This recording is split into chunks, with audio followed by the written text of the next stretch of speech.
Sir एक बार repeat कर दो। हाँ, एक बार मैं रिपीट कर देता हूँ सारे। थोड़ा कंफ्यूजन ओके, है। तो सबसे पहले है लाइक जो बेसिक फॉर्मूलाज हैं आपको पता होना चाहिए। जैसे पहली बात कि प्रोबेबिलिटी किसी भी इवेंट की जब आप निकालते हो तो वो किसके बीच में होगी? 0 से 1 के बीच में होगी, राइट। फिर उसके बाद प्रोबेबिलिटी का फॉर्मूला, जो बेसिक फॉर्मूला है वो क्या है?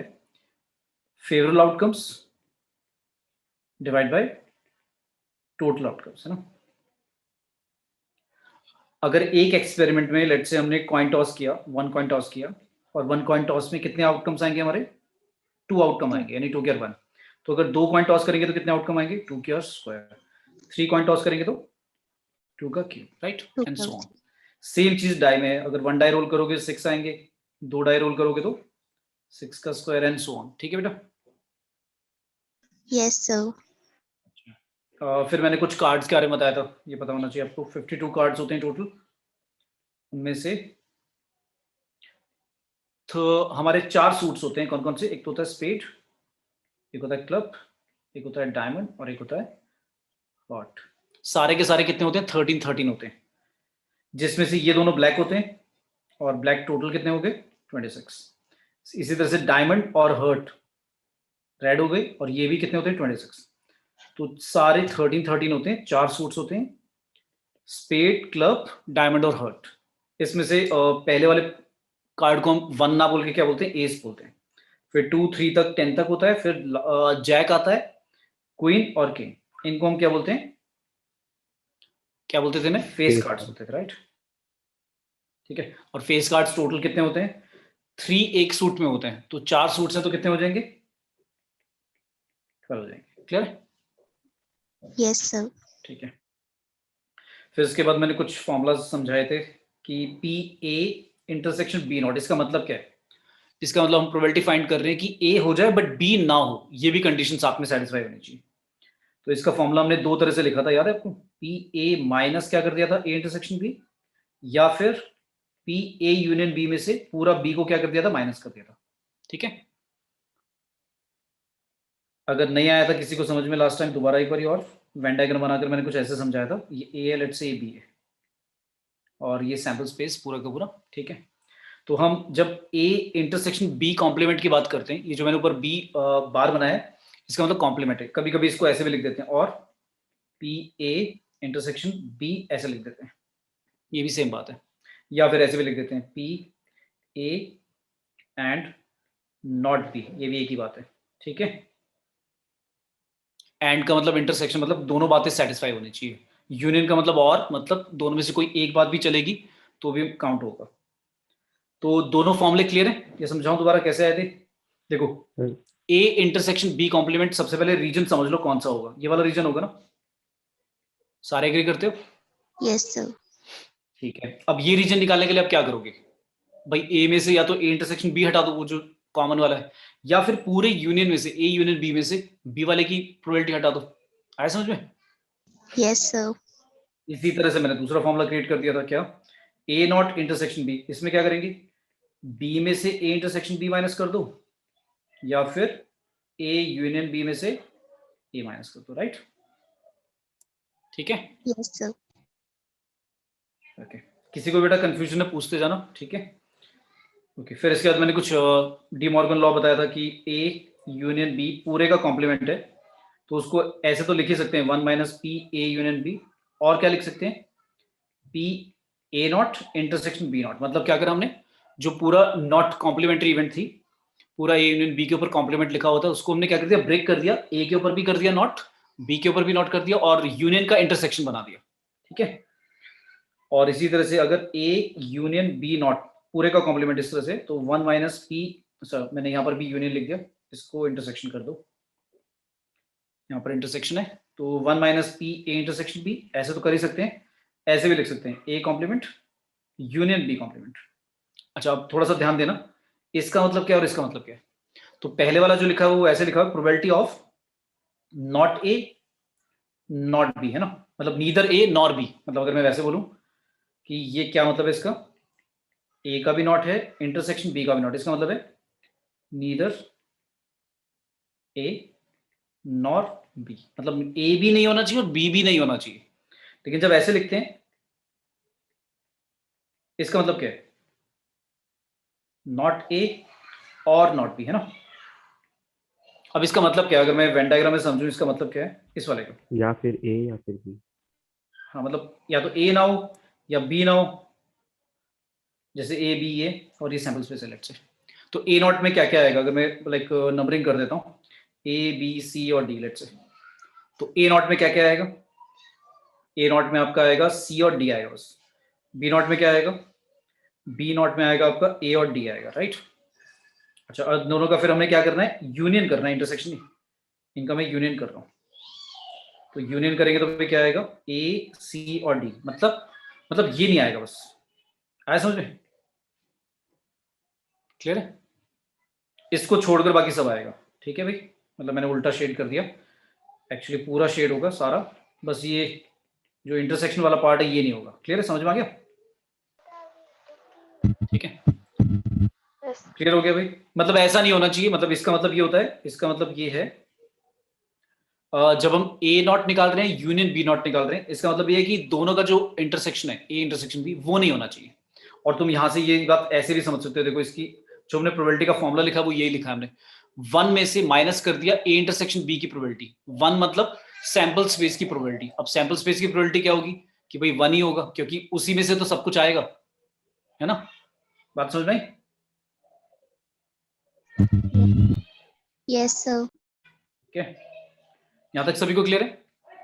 अच्छा, अब आता है यूनियन का। तो हमें फॉर्मूला पता है, जैसे अगर पी ए यूनियन बी करना है तो हम फॉर्मूला लिखते हैं क्या? P A P B minus कर देते थे पी ए इंटरसेक्शन बी। लेकिन ये तो 2 के लिए हुआ, लेकिन अगर 3 के लिए आ जाए तो फिर क्या फॉर्मूला था? A union B union C का, याद है किसी को? Sir P A plus P B B plus P C minus करते थे ए इंटरसेक्शन बी। 2 2 के जो इंटरसेक्शन होते थे वो माइनस करते थे, ए इंटरसेक्शन सी भी माइनस करते थे और बी इंटरसेक्शन सी भी माइनस करते थे, और प्लस कर देते थे क्या? A intersection B intersection C, है ना? याद है? ठीक है।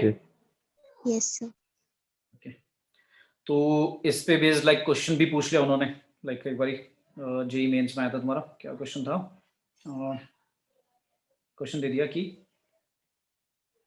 If for 3 events A, B and C, probability दी हुई है कि एग्जैक्टली वन ऑफ A और B occur is equal to probability of exactly one of B or C occurs is equal to probability that exactly one of A और C occurs is equal to कितना? 1/4। मतलब तीनों equal दिए हुए। पहला बोला हुआ है कि एग्जैक्टली ए या बी में से कोई हो जाए उसकी प्रोबेबिलिटी, या फिर एग्जैक्टली बी या सी में से कोई एक हो जाए, और एग्जैक्टली ए या सी में से कोई एक हो जाए। इनकी प्रोबेबिलिटी दी हुई है 1/4, ठीक है? और लास्ट में बोला हुआ है कि probability of all 3 occur simultaneously. मैं कह रहा हूं कि सारे एक साथ हो जाए, इसकी प्रोबेबिलिटी है 1/16। और हमें पूछा है देन प्रोबेबिलिटी दैट एटलीस्ट, अब देखो इसने सिंबल लिख के नहीं दिया, मतलब ऐसे नोटेशन फॉर्म में नहीं लिखा A union B, A intersection B, statement form में लिख दिया exactly one of this occur simultaneously all 3 occur, और लास्ट में पूछ रहा है probability that at least one of events occur, और लास्ट में पूछा है कि तीनों में से कम से कम एटलीस्ट, मतलब कम से कम कोई ना कोई एक तो हो इवेंट, इसकी प्रोबेबिलिटी बतानी है क्या होगी। तो अभी तक जो मैंने बेसिक फॉर्मूला बेसिक चीजें समझाई हैं वही अप्लाई करके सॉल्व करना था। तो सोचो थोड़ा सा। सबसे पहले मुझे बताते जाओ exactly one of event A और बी अगर, इसका मतलब क्या है? नोटेशन फॉर्म में क्या लिखूं? ए यूनियन बी लिखूं, ए कॉम्प्लीमेंट यूनियन बी लिखूं? ए बताओ union B. A union B. जब देखो कोई बच्चा बोल रहा है एग्जैक्टली, अगर ऐसे लिखा बेटा देख ध्यान से दिए तो समझना, एग्जैक्टली वन ऑफ ए और बी अकर्स। आपने कहा कि ए यूनियन बी होगा। कौन कौन एग्री कर रहा है? अगर जल्दी से हैंड रेज करो। जो कह रहे हैं कि एग्जैक्टली वन ऑफ ए और बी अकर्स के लिए ए यूनियन बी लिखा जाएगा, वो हाथ हैंड रेज कर दो। सजा किसी को नहीं मिलेगी, बस हैंड रेज कर दो जिनको लगता है भाई, जिनको लगता है। अरे जो बोल रहा था वो तो हाथ खड़ा कर लो भाई, किसी ने भी हैंड रेज नहीं करा। हाँ, जिसको लग रहा है एटलीस्ट वो तो हैंड रेज करो, को पनिशमेंट होना है। आराम से पढ़ के समझो, और जिनको लगता है वो हैंड रेज कर लो, मुझे पता तो लगे कितने बच्चे हाँ भर रहे हैं कितने बच्चे नहीं। ओके, 2-3 बच्चों का आया हैंड रेज, ठीक है। कुछ कंफ्यूजन में होंगे, कुछ मना। अच्छा, 4 बच्चे कह रहे हैं। ओके, चलो अब एक हैंड डाउन कर लो। ठीक है, ठीक है, ओके, हैंड डाउन कर लो। अब यार आराम से समझो, मैंने यही समझाया था, मैंने कहा था प्रोबेबिलिटी बहुत इजी चैप्टर है, तुम्हें बस समझ में आना चाहिए। एक तो जिस बच्चे का परमुटेशन कॉम्बिनेशन अच्छा है वो जल्दी से लाइक फेवरेबल आउटकम या टोटल आउटकम निकाल लेगा। एक तो परमुटेशन कॉम्बिनेशन आना चाहिए। दूसरी चीज है कि जो फॉर्मूले प्रोबेबिलिटी है वो तो समझ में आ जाएंगे, लगा भी दोगे। तुम्हें ये समझ में आना चाहिए वो बोल क्या रहा है, किसकी प्रोबेबिलिटी पूछ रहा है। अगर ये समझ ही नहीं आ रहा तो फिर क्या निकालोगे। तो इसने बेटा बोला, देखो पढ़ो ढंग से पढ़ो, क्या बोला है इसने, बोला एग्जैक्टली वन ऑफ ए और बी अकर, एग्जैक्टली एक ही हो। ऐसे नहीं कि और लिख दिया, और लिख दिया तो सर ने कहा था और का तो मतलब यूनियन होता है और एंड का मतलब इंटरसेक्शन होता है। पूरा आगे पीछे से पढ़ना है। क्या बोला उसने, एग्जैक्टली कहा है उसने कि एग्जैक्टली दोनों में से ए या बी, एक ही जना हो दूसरा नहीं हो, मतलब या तो ए हो जाए बी ना हो, या फिर बी हो जाए तो ए ना हो, ये बात कह रहा है। ठीक है, अब मैंने जो ऊपर फॉर्मूले बताए थे आपको लग रहा होगा सर ने तो ऐसा कुछ नहीं लिखा, पर तुम्हें ये तो बताया था मैंने कि अगर ए हो जाए, अगर ए हो जाए और बी नहीं हो ऐसे लिखा जाएगा। लेकिन इसके साथ, क्योंकि इसने बोला या तो ए हो बी नहीं हो, या ऐसा भी हो सकता है कि बी हो ए नहीं हो। बात समझ में आई? तो मतलब हमें ये दिया हुआ है। आई बात समझ में? Yes. अब Yes. जो आप बोल रहे हो ए यूनियन बी, उसका तो मतलब ये होता है कि प्रोबेबिलिटी दैट ए और बी अकर, उसमें एग्जैक्टली वन ऑफ नहीं लिखा होता, उसमें बोलता बस या तो ए हो या बी हो। तो ए होना या बी होने का मतलब है ए भी हो सकता है बी भी, और दोनों भी हो सकते हैं, उसमें तो फिर सारी बात आ जाएगी। लेकिन एग्जैक्टली वन ऑफ लिख दिया तो उसका मतलब ये है कि एक ही होगा, दूसरा नहीं होना चाहिए। बात समझ में आ गई? ठीक है, Yes, sir. इसमें बोलो किसी को डाउट? No, sir. तो हम जो सोच रहे थे ये ए यूनियन बी नहीं होगा। आई होप सभी को क्लियर हो गया होगा। तो इसका मतलब ये दिया हुआ है। अच्छा, इसकी प्रोबेबिलिटी भी 1/4 है। ऐसी वो कह रहा था कि बी और सी में से कोई एक हो एग्जैक्टली, उसकी भी प्रोबेबिलिटी 1/4 है। फिर कह रहा था कि ए और सी में से कोई एक हो, उसकी प्रोबेबिलिटी भी 1/4 है। तो इसका मतलब ये हुआ ना कि ये भी 1/4 है प्रोबेबिलिटी, मतलब बी हो जाए सी नहीं हो, और बी नहीं हो सी हो जाए, इसकी प्रोबेबिलिटी भी 1/4 है। फिर ए हो जाए सी नहीं हो, और ए नहीं हो सी हो जाए, इसकी प्रोबेबिलिटी भी 1/4 है। तो पहले अब हमने इसके फॉर्मूले तो सीखे थे ना ऊपर, भाई इसका क्या कैसे लिखेंगे बताओ। ए इंटरसेक्शन बी कॉम्प्लीमेंट को क्या लिख दूं, ए माइनस ए इंटरसेक्शन बी लिख दूं। ठीक है भाई? Yes. अच्छा, फिर नेक्स्ट वाले का, आगे वाले का क्या लिख दूं? आगे वाले के लिए बी में से ए इंटरसेक्शन बी माइनस कर देता हूं ना, ठीक है चलेगा। ऐसे ही बी में से बी इंटरसेक्शन सी माइनस कर दो, और यहाँ पर सी में से बी इंटरसेक्शन सी माइनस कर दो, और ऐसे यहाँ पर ए में से ए इंटरसेक्शन सी माइनस कर दो, और यहाँ पर सी में से ए इंटरसेक्शन सी माइनस कर दो। यहाँ तक सभी को आया बेटा समझ में? Yes, sir. Yes. ये 3 इक्वेशन बन गई। ठीक है, और एक और इन्फॉर्मेशन भी गिवन है एडिशनल। क्या गिवन है? कि तीनों की तीनों साइमल्टेनियसली हो जाए। उसका मतलब तो सभी को आ रहा होगा समझ में, तीनों का इंटरसेक्शन भाई तीनों ही होने चाहिए, है ना। मतलब एंड आएगा इसमें कि तीनों ही हो जाए साइमल्टेनियसली, और नहीं तीनों ही हो जाए। ठीक है, अच्छा ये दिया हुआ। और पूछा क्या हुआ है, अब ये भी तो बता दो पूछा क्या हुआ है। पूछता क्या है वो? पूछ क्या रहा है कि probability that at least one of the event occur, कम से कम एक इवेंट जरूर हो। तो इसका मतलब क्या निकालना है, क्या लिखूं इसे? जो हमें निकालना है वो क्या पूछ रहा है, क्या निकालना है भाई? एटलीस्ट कम से कम एक हो जाए। तो इसका मतलब हुआ कि कोई एक हो जाए वो भी चलेगा, कोई 2 हो जाए वो भी चलेगा, कोई 3 हो जाए तो वो भी चलेगा। तो यानी क्या निकालना है? सारा ही तो निकालना है, A union B union C, है ना। क्लियर है? ये बात समझ में आई? जब ऐसे बोलता ना एटलीस्ट तीनों में से कोई एक हो जाए, तो उसका मतलब ये है कि यूनियन निकालना है। ठीक है, Yes, sir. मतलब देखो वर्डिंग को ना, मतलब जैसे मैं बोलता हूँ एटलीस्ट, तो ऐसा नहीं कि कभी एटलीस्ट लिख दिया तो सर ने तो बोला था हार्ड रूल है कि भाई यूनियन होता है। आराम से क्वेश्चन को पढ़ो, समझो कि वो क्या कह रहा है। उसने बोला एटलीस्ट, कभी कभी थोड़ा सा ट्विस्टेड होती है लैंग्वेज। जैसे यहाँ पर लिखा था एग्जैक्टली वन ऑफ ए और बी अकर, तो अब मैं अगर बोल दूं कि भाई हार्ड रूल बना लो एक, कि जब भी और लिखा हो तो यूनियन है, तो गड़बड़ हो गया ना। अब मैंने अगर ए और बी लिखा है तो उसमें तो गड़बड़ आ रहा है, हमारा तो आंसर आना चाहिए ए इंटरसेक्शन बी कॉम्प्लीमेंट या फिर ए कॉम्प्लीमेंट इंटरसेक्शन बी। तो जो मैं बोलूंगा ए यूनियन बी तो रॉन्ग हो गया। तो ऐसा नहीं कि और लिख दिया तो यूनियन नहीं आएगा, क्वेश्चन को ध्यान से पढ़ो। उसने बोला एटलीस्ट तीनों में से कोई एक हो, तो एटलीस्ट तीनों में से एक हो इसका मतलब यही है कि अगर मैं वेन डायग्राम बना के समझाऊं ए बी और सी, भाई यहाँ पर मतलब ये चलेगा, हाँ चलेगा, मतलब ए ये बी ये सी है। तो मैं क्या कह रहा हूँ यहाँ पर ये सारे चलेंगे ना, ये वाले क्या हुए, ये जो है ये ऐसे हैं जो तीनों में आते हैं, मतलब ए भी हो रहा है बी भी और सी भी, तीनों की कंडीशन सेटिस्फाई हो रही है। ये वाला जो रीजन है ये किसको सेटिस्फाई कर रहा है, ए इंटरसेक्शन बी को सेटिस्फाई कर रहा है बट सी नहीं है ना, तो वो भी चलेगा। तो एटलीस्ट का मतलब हो गया ये सारे जो मैंने टिक करे हैं ये सारे रीजन में सारी इन सब का प्रोबेबिलिटी फाइंड करना है। तो इन सबको लेकर मतलब यूनियन ही तो बोलूंगा मैं, A union B union C, है ना, क्लियर है। तो अब वो निकालने के लिए मैं क्या करूं, अब मुझे तीन वाला यूनियन याद आ रहा है कि तीन वाले के लिए यूनियन के लिए फॉर्मूला लिखा था अभी मैंने कि A union B union C का प्रोबेबिलिटी का फॉर्मूला क्या था, ए की प्रोबेबिलिटी बी की प्रोबेबिलिटी सी की प्रोबेबिलिटी माइनस करते थे दो दो इंटरसेक्शन वाली, A intersection B minus B intersection C minus C intersection A, और लास्ट में A intersection B intersection C की क्या करते थे प्लस। वो है हमारे पास, हाँ है। क्या हमारे पास ए बी सी है, तो मैंने नोटिस करा ये जो तीन इक्वेशन है इनका क्या करना चाहिए, कोई बता दो एक बच्चा जल्दी से, समझदार कोई भी बच्चा हो भाई, इन तीनों इक्वेशन के साथ क्या करना चाहिए मुझे।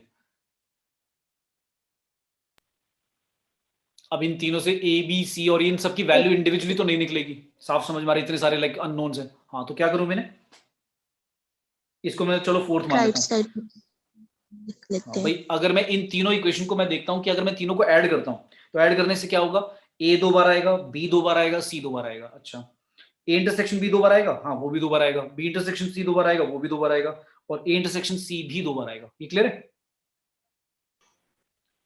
अगर मैं तीनों को ऐड कर दूं तो क्या आ जाएगा, twice of P A P B P C minus एक एक बार लिख दूं A intersection B B intersection C और सी इंटरसेक्शन ए, ठीक है भाई। और ये इक्वल टू क्या हो जाएगा, 1/4 1/4 1/4, कितना हो गया 3/4। तो हमें ये पता लग गया कि भाई A B plus C minus A intersection B minus B intersection C minus C intersection या इंटरसेक्शन सी इक्वल टू कितना है 3/4, तो राइट पे लिखा हुआ है, 2 को और डिवाइड में लेके आओगे तो कितना हो जाएगा 3/8। अब क्या करना है आपको, अब जस्ट लाइक समझ में आ रहा है आपको कि इसमें बस क्या करना है, एक प्लस करना है, क्या A intersection B intersection C, तो हमारा आंसर आ जाएगा। तो मतलब P A union B union C की प्रोबेबिलिटी क्या होगी, ये जो आया 3/8, इसमें प्लस करूं या माइनस करूं 1/16, क्या होगा प्लस होगा, राइट। ठीक है भाई, क्योंकि जो तीनों का इंटरसेक्शन होता था वो प्लस होता था, है ना, क्लियर। बोलो भाई। सर हाँ यस बेटा सब ठीक है, बोलो अगर किसी को बेटा कंफ्यूजन है तो। सभी को क्लियर है, यस सर। ठीक है। तो एटलीस्ट तीनों में से एक हो जाए इसका मतलब यूनियन है ना। अगर बोला है कि एग्जैक्टली वन ऑफ हो तो उसका मतलब क्या है ये समझ में आना चाहिए, ठीक है। तो चलो अगर मैं वैसे ही पूछता हूँ तुम्हारे से, हाँ हाँ बोलो बोलो लास्ट बोलो स्टेप बोलो। लास्ट स्टेप मैंने क्या किया बेटा, मैंने ये निकाल दिया, ये आ गया ए, मैंने वो जो ट्वाइस आया था 2 को नीचे ले गया, 3/4 के 3/8 आ गया। अब आपको तीनों का यूनियन निकालना है, A union B union C. तो तुम्हें पता है ये जो मैंने टिक करा है ये वाला इक्वेशन ये तो आएगा ही, और साथ में लास्ट में क्या आता था, A intersection B intersection C वाला प्लस होता था प्रोबेबिलिटी, है ना, तो वो मैंने यहाँ पर प्लस कर दिया, यस ठीक है। यस ठीक है, सभी को आया बेटा समझ में। यस तुम्हारा सर। 2017 में आया हुआ था, तो मतलब सिंपल जो फॉर्मूला है उसी पे बेस था, थोड़ा सा इन्होंने क्या कर दिया वर्डिंग में लिख दिया एग्जैक्टली, तो बच्चों को मतलब समझ में आना चाहिए कि लिखना कैसे है ना, तभी फॉर्मूला रिलेट कर पाएंगे कि कैसे निकालना है। मतलब जब हमें ये समझ में आ गया कि लाइक इनका मीनिंग क्या है, ये मीन था कि ये लिखना क्या है, एग्जैक्टली का मतलब क्या बोल रहा है कि एग्जैक्टली वन ऑफ अकर, इसका मतलब क्या है। तो ये पता लगते ही फिर तो लाइक सिंपल हो गया, बस तीन इक्वेशन को ऐड करा और लास्ट में तीनों का इंटरसेक्शन प्लस कर दिया, ठीक है। अच्छा फिर ऐसी लाइक बेसिक सा क्वेश्चन है, ये भी 2017 में आया था, तुम्हारा क्वेश्चन था कि if 2 different number are taken from set, एक ए सेट है जिसमें क्या क्या है 0 1 2 3 कहाँ तक है 10 तक, ये 10 तक नंबर्स हैं इंटीजर्स, देन और दो डिफरेंट ही चूज करें, मतलब रिपीटेशन अलाउड नहीं है, then the probability that their difference as well as their sum are both multiples of 4 इस बतानी क्या होगी। क्वेश्चन में कहा गया है कि अगर आप दो नंबर चूज करते हो, मतलब दो इंटीजर लेते हो 0 1 2 3 4 5 6 7 8 9 10 तक में से, तो उनका अगर दो नंबर जो चूज कर रहे हो आप डिफरेंट, मतलब 2 2 नहीं ले सकते, 2 3 2 4 ऐसे, तो ऐसे लेने पर वो कह रहा है कि आपकी जो कंडीशन है वो ये है कि भाई उनका डिफरेंस माइनस करके जो आएगा और जो प्लस करके आएगा सम। अच्छा, जो डिफरेंस है उसको डिफरेंस को हम कर देते हैं एब्सोल्यूट डिफरेंस। क्या कर देते हैं? एब्सोल्यूट डिफरेंस का मतलब हो गया मॉडुलस, ताकि अगर नेगेटिव भी आ रहा है तो उसको पॉजिटिव कंसीडर करेंगे। तो वो जो डिफरेंस आ रहा है एब्सोल्यूट वैल्यू में, वो और जो सम है वो दोनों ही क्या होने चाहिए? मल्टीपल ऑफ 4 होने चाहिए। अब जब ये ऐसे बोल रहा है कि एज वेल एज का मतलब क्या है? दोनों कंडीशन सेटिस्फाई होनी चाहिए या एक भी चल जाएगी? सोच के बताओ। सर दोनों कंडीशन सेटिस्फाई होनी चाहिए। हाँ, तो अब ये बात समझ में आ जानी चाहिए। मतलब ऐसा नहीं कि एंड ही लिखा होता है हमेशा, कि तुम समझोगे कि एंड ही लिखा है तभी मतलब समझ में आएगा, या इंटरसेक्शन लिखा होगा तभी समझ में आएगा, कि दोनों कंडीशन सेटिस्फाई होनी चाहिए। वर्डिंग को समझना है जो मैंने बात बोली। तो एज वेल एज का मतलब हो गया भाई दोनों बातें सेटिस्फाई होनी चाहिए। तो भाई डिफरेंस भी आना चाहिए, मतलब ऐसा अगर मैं लेता हूँ लेट से 2 और 6, अब 2 6 लिया मैंने, एक नंबर 2 ले लिया, एक 6, तो इनका जब मैं डिफरेंस निकालूंगा 4 आएगा, और इनका सम निकालूंगा तो भी 4 का ही मल्टीपल आ रहा है। तो ये दोनों कंडीशन सेटिस्फाई होगी, तो ये वाला केस काउंट होगा, मतलब ये एक आउटकम काउंट होगा। तो इस तरह से मुझे बताने कि कितने पॉसिबल आउटकम्स होंगे वो मेरे फेवरेबल हो जाएंगे, और टोटल आउटकम्स आपको सोचने, परम्यूटेशन कॉम्बिनेशन थोड़ा सा लगाकर, कि ऐसे दो दो अगर डिफरेंट में नंबर्स इसमें से लेता हूं तो ऐसे कितने दो नंबर में चूज करूंगा, अरेंज करूंगा। पहले तो ये बता दूं, इसमें कॉम्बिनेशन लगेगा। अगर मैं सबसे पहले टोटल आउटकम निकालूं तो टोटल आउटकम्स के लिए बताओ क्या होगा? कॉम्बिनेशन या कॉम्बिनेशन? Sir combination. कॉम्बिनेशन होगा, क्योंकि भाई आपको जो दो नंबर है वो चूज करने हैं, उनको अरेंज थोड़ा ना करना है, कोई नंबर वगैरह नहीं बनाना। बस दो नंबर चूज करो, उनका सम निकाल लो, उनका डिफरेंस निकाल लो। तो कोई बच्चा अगर बोले 2 6 और कोई बच्चा बोले 6 2, ये दो बातें काउंट नहीं होगी, ये एक ही केस काउंट होगा। मतलब यहाँ पर अरेंज नहीं करना, मतलब ऐसा नहीं कि नंबर बना रहे हैं 26 और 62। तो ये बातें मतलब क्लियर होनी चाहिए जब पढ़ते हो क्वेश्चन, कि भाई वो नंबर नहीं बोल रहा है कि 26 और 62, वो बस उनको कह रहा है दो नंबर जो आप चूज करोगे, लोगे, सेलेक्ट करोगे, उनका डिफरेंस करने पर एब्सोल्यूट, और उनका सम जो होना चाहिए वो 4 का मल्टीपल होना चाहिए। तो 2 6 6 2 ये एक ही बात होगी। ठीक है, तो टोटल आउटकम कितने होंगे चूज करने में? तो भाई 10 है 11 है। अब जल्दी से किसी बच्चे ने देखा तो उसको लगेगा 10 है, कितने हैं? 11 है, क्योंकि 0 से स्टार्ट हो रहा है। तो 11 में से दो चूज करने, तो टोटल आउटकम कितने बनेंगे? मतलब टोटल ऐसे दो कितने डिफरेंट वाले लाइक नंबर्स आ जाएंगे? 11 10, हाँ बिल्कुल ठीक है, 55। तो 55 तो टोटल आउटकम हो गए। अब आप फेवरेबल बता दो मुझे जल्दी से काउंट करके, फेवरेबल आउटकम्स कितने होंगे? चलो एक एक बताते जाओ, जिसको भी आता था। एक तो मैंने बता दिया 26, मैंने तो अपना काम खत्म कर दिया, मैंने एक बता दिया। अब कोई एक बच्चा दूसरा बोलो। 0 4, ठीक है भाई, कॉमा लगा देता हूँ ताकि नंबर ना लगे। ठीक है, एक ये पेयर बन गया। और भाई जल्दी से 0 4 के अलावा बोलो 4 8 4 और 8, ठीक है भाई। नेक्स्ट 3 6 और भी बोलो बेटा, एक दो बच्चे बोल रहे हैं। हाँ बोलो 3 6 3 6। अब देखो आपने 3 6 बोला, तो 3 6 पहले बताओ मुझे, ना तो उनका डिफरेंस आएगा ना ही सम आएगा। कैसे बना दिया भाई? 6 3 3 6 लो, मतलब माइनस भी कर लो, ऐड भी कर लो यार, कोई भी मल्टीपल नहीं है, नॉट मल्टीपल ऑफ 4 का मल्टीपल होना चाहिए बेटा, ये तो Okay. दोनों ही नहीं है। ओके सम भी आना चाहिए और डिफरेंस भी आना चाहिए। जल्दी सोचो। हाँ 6 10 6 और 10, 6 10 6 10 16 हो जाएगा, और माइनस करेंगे 4 आ जाएगा। बिल्कुल ठीक है, 6 10 भी चलेगा। और किसी एक और बोला किसी बच्चे ने, बोलो। अब देखो इसमें काउंटिंग जो है बहुत ध्यान से करनी है। चलो मैं ऑप्शन भी बता देता हूँ तुम्हें। ऑप्शन जो दिए मैं, ऑप्शन दिए मैं 7/55, बी ऑप्शन है 6/55, सी ऑप्शन है 12/55, और डी ऑप्शन है 14/45। सर 1 और 3 1 और 3 नहीं बनेगा यार, 1 और 3 का डिफरेंस तो 2 आएगा ना। मैंने क्या बोला? मैंने कहा दोनों बातें सेटिस्फाई होनी चाहिए, तो 1 3 नहीं बनेगा। 1 3 से 4 आ जाएगा, लेकिन माइनस करके तो 2 आएगा। 2 तो डिवाइड नहीं होता, 4 का मल्टीपल नहीं है, वो नहीं चलेगा। और 8 और 10। 8 और 10 बेटा 18 मल्टीपल नहीं होता, ऐसे कैसे बोल रहे हो भाई, बिना सोचे समझे बोल रहे हो क्या? 8 और 10। 2 और 10। अच्छा एक मिनट कोई बात नहीं, जिसने 8 10 बोला यार समझ तो लो एक बार पहले यार। 8 माइनस 10 करने पर -2 आएगा, उसका मॉड 2 आएगा, तो 2 भी मल्टीपल नहीं होता 4 का। बेटा मल्टीपल बोल रहा है, फैक्टर नहीं बोल रहा। मल्टीपल वो भी 4 का नहीं, और 18 जो होता है, आपने 8 10 बोला, 18 भी नहीं होता बेटा मल्टीपल 4 का, कैसे बोल रहे हो? So 4 and Next. 20। 4 and 20 कहाँ है भाई? क्वेश्चन तो ध्यान से देखो, 10 तक जाना है बस, 0 से Sorry 20 sir। तक नहीं जाना। हाँ सोचो और जल्दी से। सर 2 और 10। 2 और 10 2 और 10 2 और 10 12 और 8 बिल्कुल सही है, चल जाएगा। Next, very good. अच्छा प्रॉब्लम हो रही है ना काउंट करने में, प्रॉब्लम हो रही है तो इसका मतलब बहुत ज्यादा नहीं होंगे, तभी उन्होंने क्वेश्चन बनाया।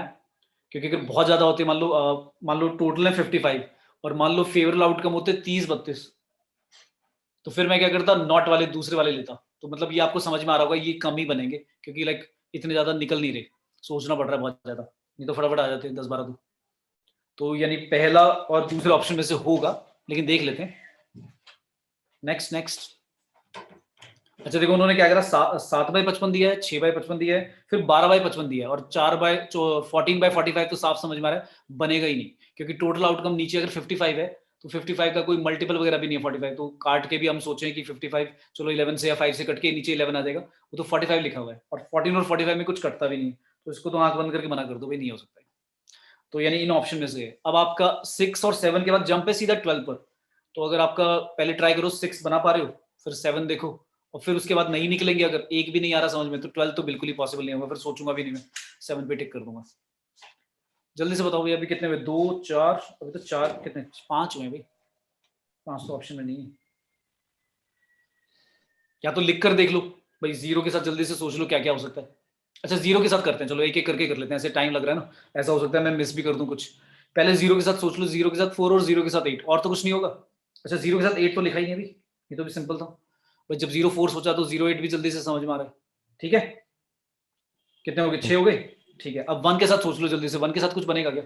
1 0 जल्दी से फटाफट, 1 0 1 1 1 2 1 3 1 4 1 5 1 5 में 4 तो आ जाएगा, लेकिन 6 आ जाएगा, नहीं होगा।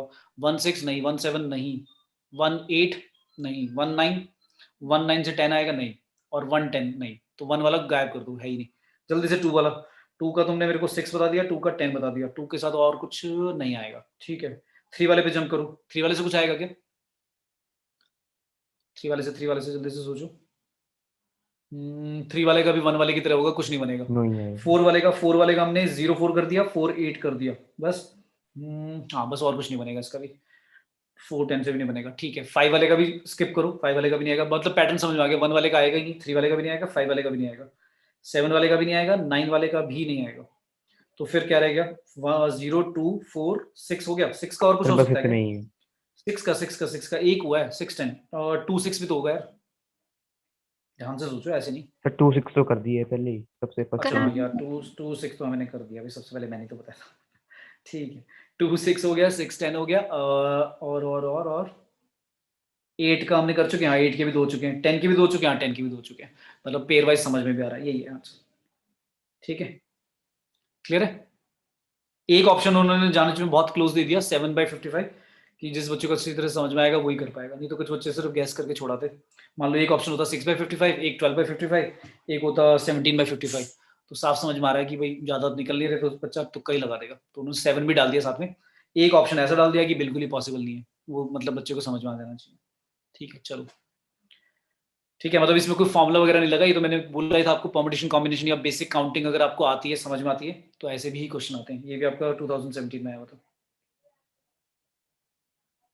ठीक है ओके चलो क्वेश्चन देता हूँ कुछ, जैसे मैंने अभी लाइक फॉर्मूले पे बेस दिए, जैसे मान लो दिया हुआ है प्रोबेबिलिटी ऑफ ए।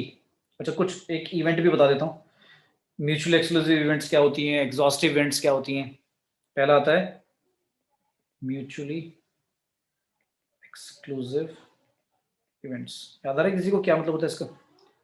अगर मैं कहता हूँ दो इवेंट जो है म्यूचुअली एक्सक्लूसिव है, उसका मतलब ये होता है उन दोनों में कुछ भी कॉमन नहीं है, ये मतलब होता है इसमें। मतलब अगर मैं कहूँ कि पी ए इंटरसेक्शन बी, अगर पी ए इंटरसेक्शन बी करने पर, इफ पी इंटरसेक्शन बी करने पे आपका क्या आ जाए, 0 प्रोबेबिलिटी आ जाए, और इस बात को मैं ऐसे बोल सकता हूँ कि A intersection B null set आ जाए, मतलब कुछ भी नहीं है उनमें कॉमन, तो therefore A and B are कैसी इवेंट्स होंगी? म्यूचुअली म्यूचुअली एक्सक्लूसिव होगी। ठीक है, तो कभी कभी क्या करता है ना पेपर में, वो क्या करता है ऊपर एक स्टेटमेंट दे देता है कि A and B are mutually exclusive. तो तुम्हें ये बात से मतलब ये जब भी ऐसा बोल दे म्यूचुअली एक्सक्लूसिव, तो तुम्हें समझ में आ जाना चाहिए कि अगर उसमें कहीं पर ए इंटरसेक्शन बी लिखने की जरूरत पड़ी तो वहां पर मैं लूंगा ही नहीं।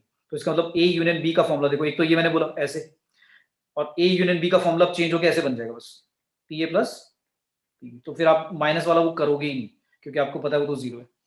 ठीक है, तो म्यूचुअली एक्सक्लूसिव इवेंट्स के लिए यूनियन का फॉर्मूला सिर्फ P A plus P B, या फिर ए इंटरसेक्शन बी का जीरो वैल्यू। ठीक है, ये दो बातें आ गई। ठीक है भाई, यस सर। फिर मैंने बोला एग्जॉस्टिव इवेंट क्या होती है। एग्जॉस्टिव इवेंट, एग्जॉस्टिव मतलब होता है कि भाई खत्म कर दो। एग्जॉस्टिव होता है ना मतलब हम एग्जॉस्ट हो गया, थक गए भाई, एनर्जी बिल्कुल नहीं है, अब कुछ नहीं बचा। तो एग्जॉस्टिव इवेंट का मतलब है ऐसी इवेंट जिसके अलावा कुछ बचा ही नहीं, मतलब उन सबका अगर मैं सम करूं प्रोबेबिलिटीज का, तो आंसर क्या आएगा? 1 आएगा। क्या आएगा? 1 आएगा। क्लियर है? ठीक है भाई, यस मतलब पूरा सैंपल स्पेस जनरेट हो जाए, उसका मतलब ये होता है पूरा सैंपल स्पेस जनरेट हो जाए। जैसे मैंने कहा कि भाई मैं 52 कार्ड में से एक कार्ड निकालता हूँ और मैं कहता हूँ जैक आए, फिर मैं कह देता हूँ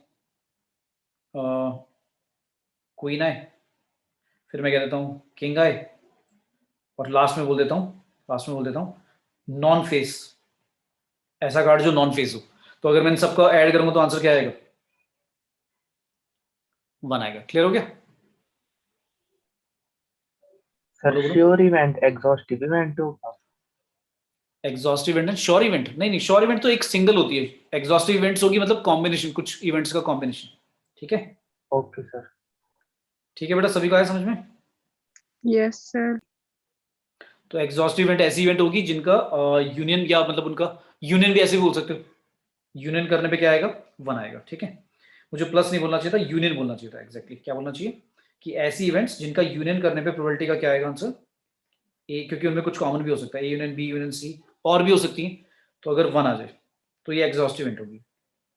देखो ए बी सी आर कैसी इवेंट्स होंगी? Exhaustive events. ठीक है, क्लियर है? मतलब जो पूरा सैंपल स्पेस पूरा, मतलब अगर मैं बोलूं A union B union C किसके इक्वल होगा? सैंपल स्पेस के इक्वल होगा। किसके इक्वल होगा? सैंपल स्पेस, मतलब सब कुछ आ जाएगा इसमें। तो जैसे मैंने बोला एक यही ले लेते हैं, 1 card is drawn, 1 card is drawn. आपने एक कार्ड ड्रॉ करा और मैं एक ए इवेंट बोलता हूं, क्या? रेड कार्ड, ऐसे बोल दिया। फिर एक बी इवेंट बोल दी मैंने, जैक और क्वीन। ठीक है, ऐसे बोल दिया। फिर मैंने सी इवेंट बोल दी, ब्लैक और ब्लैक और किंग। तो इन तीनों को देखकर मुझे बताओ, क्या ये तीनों मिलाकर एग्जॉस्टिव इवेंट है? मतलब इनका अगर मैं यूनियन करूंगा तो क्या सैंपल स्पेस जनरेट हो जाएगा? रेड कार्ड, जैक और क्वीन, एंड ब्लैक और किंग। अच्छा देखो, चलो मैं बता नहीं रहा, आप खुद बताओ मुझे, कोई बताओ एग्जॉस्टिव इवेंट मानू ही नहीं या नहीं मानू? अच्छा मैं अगर ऐसे ऑप्शन देता हूं, ए बी आर एग्जॉस्टिव, दो दो को लेकर बोलता है ऐसे, एग्जॉस्टिव इवेंट्स हैं। फिर मैंने बोला B comma C are exhaustive events.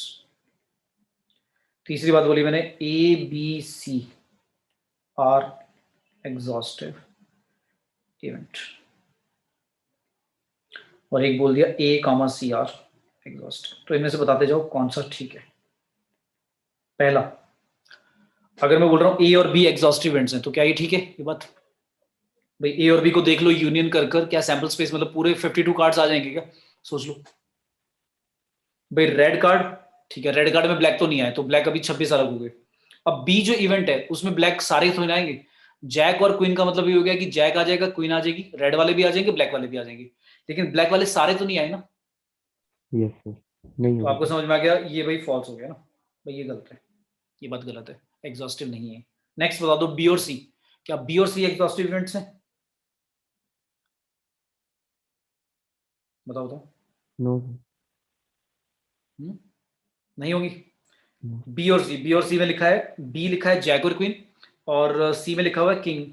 अच्छा किंग जैक और क्वीन ये तो आ गए सारे फेस कार्ड, बी और सी लेकर, और ब्लैक वाले भी सारे आ गए, लेकिन रेड वाले तो सारे नहीं आए ना। रेड वाले में जैक क्वीन किंग वाले तो रेड वाले आगे होंगे, ब्लैक वाले भी आगे होंगे, रेड वाले भी, लेकिन सारे रेड नहीं आए होंगे, तो ये भी नहीं है, ये भी फॉल्स है। सर नेक्स्ट थर्ड बताओ, वन है। नेक्स्ट वाला है भाई, क्यों भाई सारे कार्ड बन जाएंगे। और लास्ट वाला भी बता दो जल्दी से, ए और सी।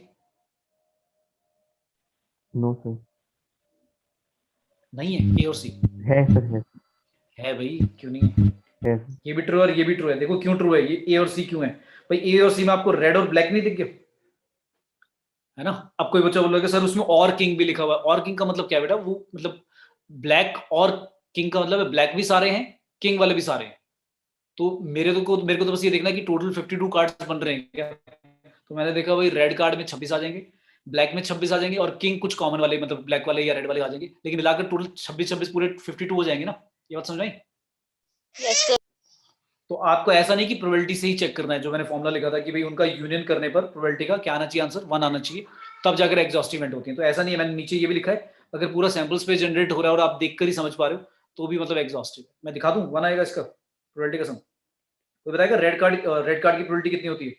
26/1। सर 25। नेक्स्ट नेक्स्ट नेक्स्ट क्या लिखा हुआ है? नेक्स्ट लिखा हुआ है ब्लैक और किंग, इसकी प्रोबेबिलिटी बता दो कितनी होगी? ब्लैक और किंग, इसको बी के लिख देता हूं, चलो। 28/52। इसको लिख देता हूँ बी के समझने के लिए। 28/52, वेरी गुड। क्योंकि 26 हो गए ब्लैक, उनमें से 2 जो है ब्लैक वो किंग वाले भी हैं, तो उनको दोबारा डबल काउंटिंग नहीं करेंगे, और जो 2 रेड अलग से हैं किंग वाले उनको तो लेकिन काउंट करेंगे, तो टोटल मिलाकर 28 होंगे। ये बात ठीक है। अब लेकिन क्वेश्चन है कि प्रोबेबिलिटी है कि रेड और ब्लैक और किंग, मतलब ऐसे हो गया। अब क्या आएगा? अब फिर वही वाली बात आ गई, टोटल कितने होंगे? 52 ही नहीं हो जाएंगे? या आपको अगर मैं फॉर्मूला लेकर मतलब समझाऊं, फॉर्मूला लेकर क्या क्या करते हैं, ऐसे करते हैं 26/52, अच्छा फिर करते हैं 28/52, और फिर माइनस करते हैं जो दोनों के कॉमन होते हैं। दोनों में कितने कॉमन है? ब्लैक और किंग, इसमें टोटल 28 पत्ते हैं। 28 में कितने? 26 जो है ब्लैक है प्योर, और जो 2 है वो रेड किंग वाले हैं। अच्छा, और 26 रेड है पूरे के पूरे। तो अगर उन दोनों में मैं कॉमन देखूं तो 2 रेड किंग वाले ही कॉमन है ना। ये बात समझ में आ रही है? Yes sir. तो वो माइनस कर दो तो आपको दिख गया होगा 52/52 आ ही जाएगा, है ना। तो मतलब इस क्वेश्चन को आंसर करने के लिए मुझे इतना सब कुछ करने की जरूरत नहीं है, तो मैं समझाने के लिए बता रहा हूँ। ये तो मुझे देखकर ही पता लग रहा है कि भाई हाँ, ए और सी दोनों के दोनों मिलाकर एग्जॉस्टिव इवेंट है। समझ में आ गया भाई? Yes, sir. ठीक है, ओके। तो एग्जॉस्टिव इवेंट में मतलब ये नहीं है कि सब में कुछ कॉमन होगा ही नहीं, वो तो म्यूचुअली एक्सक्लूसिव इवेंट होती है।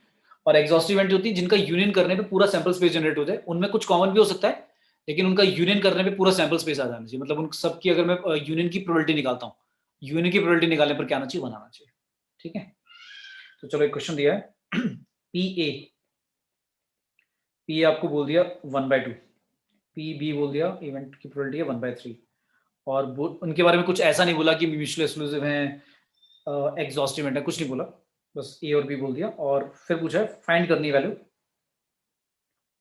ए कॉम्प्लीमेंट इंटरसेक्शन बी कॉम्प्लीमेंट पूरे का complement plus plus plus P A complement union B complement पूरे का कॉम्प्लीमेंट।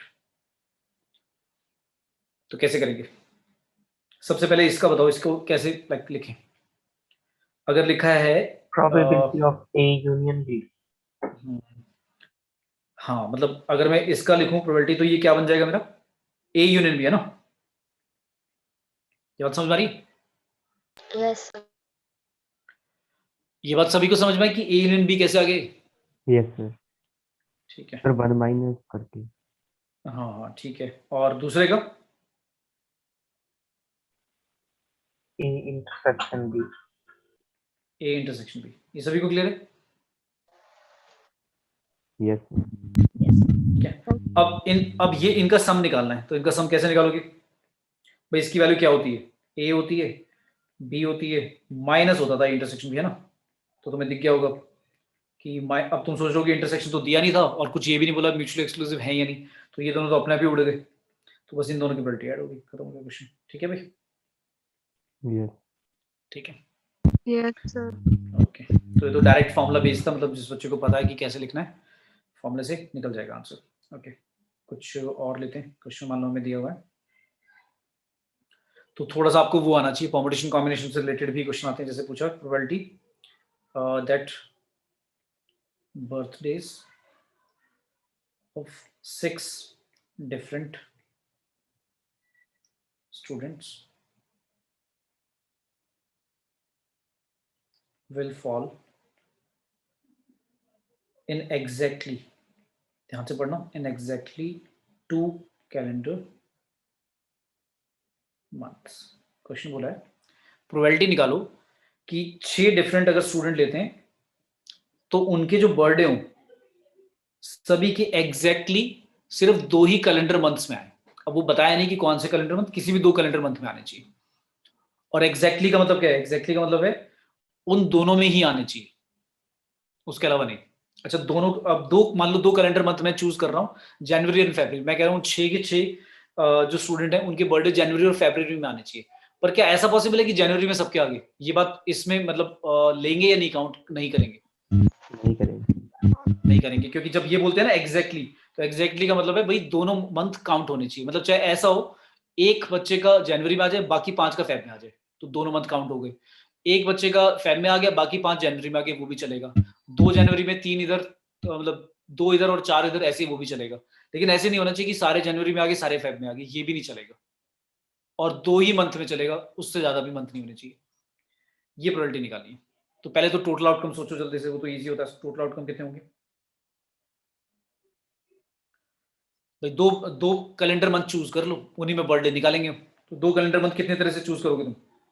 चूज करोगे या अरेंज करो? अरे चूज ओके, आराम से सोचो, आराम से। चूज करने 2 कैलेंडर मंथ या कैसे कैसे लें? नीचे टोटल आउटकम कितने होंगे? मतलब अगर मैं कहूँ 6 बच्चों के बर्थडे कराने हैं, तो कैसे कैसे कौन कौन से मंथ में कैसे कैसे निकालें? मतलब क्या क्या पॉसिबिलिटीज हो सकती हैं, ये पूछ रहे हैं। तो मैं कहता हूँ पहला बच्चा है, पहले बच्चे का कौन से मंथ में हो सकता है? 12 में से कोई भी हो सकता है ना। ठीक है, अब सिर्फ हम 2 अभी जो बात कर रहे हैं एग्जैक्टली 2, वो तो फेवरेबल हो जाएंगे ना। मैं तो टोटल की बात कर रहा हूँ, वो तो फेवरेबल में काउंट करेंगे। तो अगर टोटल आउटकम निकालेंगे तो क्या होगा? पहले बच्चे का 12 में से कोई भी मंथ में हो सकता है, नेक्स्ट वाले बच्चे का, क्योंकि क्वेश्चन खत्म नहीं हुआ तब तक मैंने कहा था मल्टीप्लाई में चलता है, प्रिंसिपल ऑफ काउंटिंग में। तो 12 प्लस नहीं होगा, 12 मल्टीप्लाई होगा। नेक्स्ट बच्चे का फिर किस में होगा? 12 में से फिर दोबारा कोई भी मंथ। तो ऐसे 12 तक चलेगा। कितनी बार आ जाएगा? 12 की बार 6। ठीक है, यस समझ आए? ठीक है, अब आते हैं फेवरेबल पे। अब जो हमारा था question favourable outcomes, favourable outcomes आपको काउंट करने हैं कि भाई 2 ही कैलेंडर मंथ में आए। तो 2 कैलेंडर मंथ में लाने के लिए पहले तो अब चूज ही करना पड़ेगा। तो 2 कैलेंडर मंथ चूज कर लो। कितने तरह से चूज करोगे? 12C2 है ना, ये चूज कर लिया हमने। 2 कैलेंडर मंथ चूज कर लिए। अब उनमें उन 2 मंथ्स में 6 बच्चों का बर्थडे कराना है। तो अब क्या करें? अब कैसे लिखें? माइन पहले मैं इसको एक एक करके स्टेटमेंट में लिखता हूँ। देखो मैंने क्या बोला? मैंने बोला first 2 months can be selected. पहले तो आपको सेलेक्ट करने पड़ेंगे ना। सेलेक्टेड है 12C2 days। ठीक है, सेलेक्ट कर लिए। अब 2 जो मंथ आए हमने जो सेलेक्ट करें, उनमें 6 बच्चों का बर्थडे बनाना है। तो अब 6 बच्चों का बर्थडे करने के लिए उन 2 मंथ में फिर वही वाली सिचुएशन बनेगी कि भाई किसी का जनवरी में, किसी का फेब में, फिर किसी का फेब में, फिर किसी का जनवरी, या सब 5 का जनवरी और 1 का फेब में, ऐसे सोचना है। तो ऐसे कितने वेज बनेंगे? वो वाले जो वेज आएंगे उनको इससे मल्टीप्लाई करेंगे, तब जाकर टोटल फेवरेबल आउटकम्स आएंगे। तो अब 2 मंथ मैंने चूज तो कर लिए भाई, आ गए। मान लो जनवरी फरवरी आ गए। अब उन 6 बच्चों का बर्थडे उन जनवरी फरवरी में कैसे अरेंज कराएं? कोई बताएगा कैसे स्टार्ट करें? तो मैं कहता हूँ चलो पहला बच्चा है, तो पहला मान लो 2 मंथ मैंने सेलेक्ट करें, जनवरी और फरवरी, उन्हीं में कराने सारे बर्थडे। तो पहले बच्चे का जनवरी और फरवरी में से कितनी चॉइसेस है मेरे पास? जो फर्स्ट बर्थडे है उसके लिए मेरे पास कितनी चॉइसेस है? 2 चॉइसेस है अभी। जो 2 मंथ मैंने सेलेक्ट करे उन्हीं में से कराना है। अच्छा, सेकंड बर्थडे के लिए भी कितनी चॉइसेस हैं? 2 ही हैं। थर्ड के लिए, फोर्थ के लिए, फिफ्थ के लिए और सिक्स्थ के लिए, सबके लिए कितनी कितनी चॉइसेस हैं अभी? 2 है ना। अच्छा, तो इसका मतलब कितने हो गए? 2 इंटू 2 इंटू कितनी बार? 6 बार है ना भाई। इतने तरह से मैं करा सकता हूँ 2 महीनों में, है ना। लेकिन लेकिन लेकिन इनमें वो वाले केस भी तो आ गए जो सारे के सारे जनवरी में चले गए होंगे बर्थडे, और जो सारे फेब में चले हुए, वो भी काउंट हो रहे हैं ना इसमें। सोच के देखो। Yes but 2 cases are where all birthday are in Jan और Feb। तो इसमें 2 केस हटा दो, समझ में आया? 2 केस क्या कर दो, माइनस कर दो। आया समझ में? क्यों माइनस करा हमने? क्योंकि उसने बोला था एग्जैक्टली 2 ही महीनों में होने चाहिए सारे बर्थडे। तो एग्जैक्टली 2 महीने का मतलब है 1 महीने में सारे नहीं होने चाहिए, वो वाला केस नहीं काउंट करेंगे। चाहे एक बच्चे का भी हो दूसरे महीने में वो भी चलेगा, लेकिन ऐसा नहीं होना चाहिए कि सारे जनवरी में चलेगी सारे फेब में चलेगी, वो नहीं काउंट होगा। तो वो क्या कर दिया हमने, माइनस कर दिया। ये बात समझ में आई? तो इसका मतलब टोटल अगर मैं काउंट करूं फेवरेबल आउटकम जिनमें 6 बर्थडे 2 ही एग्जैक्टली मंथ में होंगे, वो कितने होंगे? 2 की पावर 6 और पहले क्या आया था -2, 2 की पावर 6 -2 और मल्टीप्लाई में पहले क्या आया था 2 महीने सेलेक्ट करने के बेस कितने थे? 12 0। तो हमारी प्रोबेबिलिटी क्या हो जाएगी, रिक्वायर्ड प्रोबेबिलिटी हो जाएगी यही आंसर जो लिखा है मैंने, इसको सॉल्व कर लेना। डिवाइड नहीं सॉल्व तो क्या करना होगा, 12 की और 6 चल रही है तो पेपर में ऐसा ही कुछ देगा वो। न्यूमरेटर को चलो हो सकता है न्यूमरेटर को वो सॉल्व करा ले, मतलब ऑप्शन में जो दिया हो वो न्यूमरेटर की वैल्यू लाइक कुछ ऐसी दी हो जो सॉल्वेबल हो, तो ये तो कर लोगे। 12 की और 6 तो कोई नहीं लाइक करेगा सॉल्व, ना ही देगा वो ऐसा, ठीक है। तो 12 की और 6 ही होगा ऑप्शन में जब देखोगे तो, ठीक है भाई। आया सब कुछ समझ में? Yes, sir. तो देखो जैसे ये 2 आउटकम हमने अगर इग्नोर नहीं करे होते, मतलब ये माइनस नहीं करे होते तो फिर गड़बड़ हो जाती। तो मतलब थोड़ा सा ध्यान से पढ़ना है कि भाई आपने जो 2 की और 6 करा वो ठीक है, आपने हर बच्चे का उन 2 हफ्तों मतलब 2 महीनों में क्या करा, बर्थडे करा दिया जनवरी और फेब में से। लेकिन 2 की और 6 में 64 केसेस में सिर्फ 2 केस ऐसे भी होंगे जब सारे बर्थडे एक ही जनवरी में या फेब में चले गए होंगे, तो वो वाले हटाने, ठीक है। तो जैसे मैंने कहा था ये चैप्टर में कुछ नहीं है इजी, बट थोड़ा सा परमुटेशन कॉम्बिनेशन की नॉलेज प्लस क्वेश्चन वो क्या है कह रहा है एग्जैक्टली जब बोलता है कि एग्जैक्टली 2 ही महीनों में होना चाहिए, तो ये बात समझ में जिस बच्चे को आएगी वही कर पाएगा ना, नहीं तो समझ ही नहीं आएगा क्या करना है, ठीक है। नेक्स्ट है लेट्स से क्वेश्चन, अच्छा डिविजिबिलिटी रूल वगैरह तो पता है ना, क्योंकि उस पर बेस्ड कई बार क्वेश्चन पूछे जाते हैं। भाई मैंने तुम्हें बताया था डिविजिबिलिटी रूल 2 का तो सबको पता होगा, 0 2 4 6 8। 3 का होता है सारे डिजिट का सम क्या होना चाहिए, 3 से डिवाइड होना चाहिए।